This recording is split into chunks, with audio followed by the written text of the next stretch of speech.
A number of roads in Durban Central have been blocked by burning tyres as protests flare up in the city. The province has seen a number of protests with pro-Zuma supporters calling for his release. Now let's get an update. We cross now to our reporter Mlondi Radebe. Mlondi, what's the situation there now? We know that it was quiet a few hours ago. Has the violence flared up again?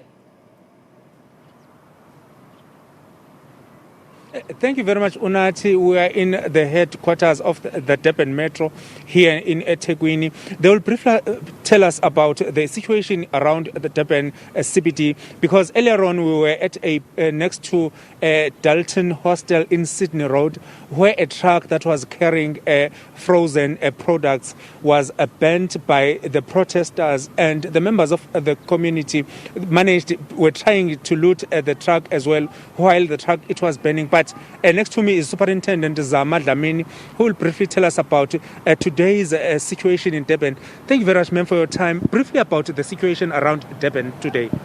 Thank you for your question. To this present right now, we have 65 incidents that our members, Durban Metro Police members as well as SAPS have attended to.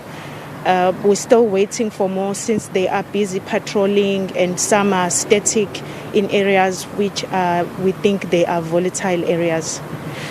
So also what happened is the incident of the truck. We had that one truck that was burnt at Sydenham, but fire came and extinguished the fire.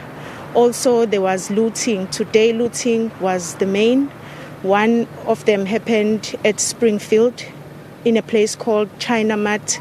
They looted the place, but the police came. There were no arrests made there.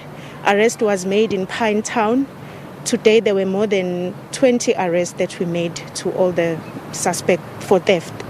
You also say that arrests were made in Pinetown. Can you tell us more about the incidents around the Pinetown area?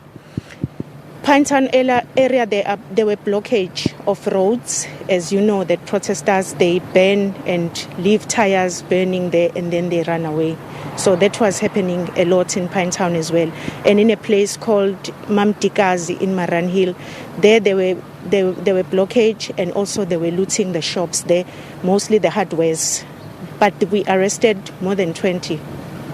We also received news that there were grocery shops that were basically attacked during this protest. Is this protest still a protest, or as Metro you look at it as a criminal act?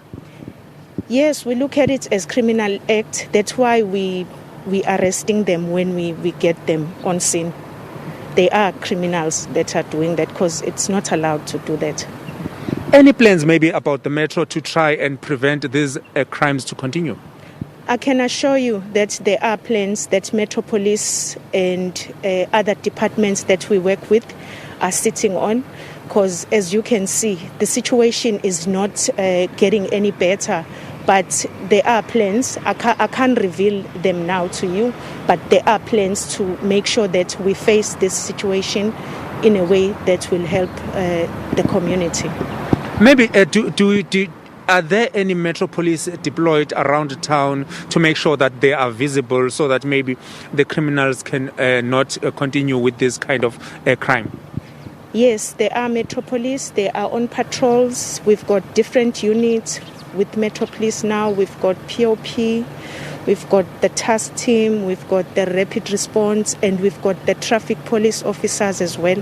So we are all over together with the SAPS. Thank you, ma'am, for your time. Thank you so much. There was Superintendent Zama Dlamini here at eThekwini Metro, briefing us about the incidents around the town, where about more than 20 people were arrested for committing crimes, because he's also telling us that they were looting the shops around the Pinetown area. They also looted shops around KwaMashu. Also in Umlazi, there were incidents where they were looting also, but there's only one truck that was burnt, Unati, today here in Durban. Back to you in studio. All right, Mlondi, thank you so much for your updates.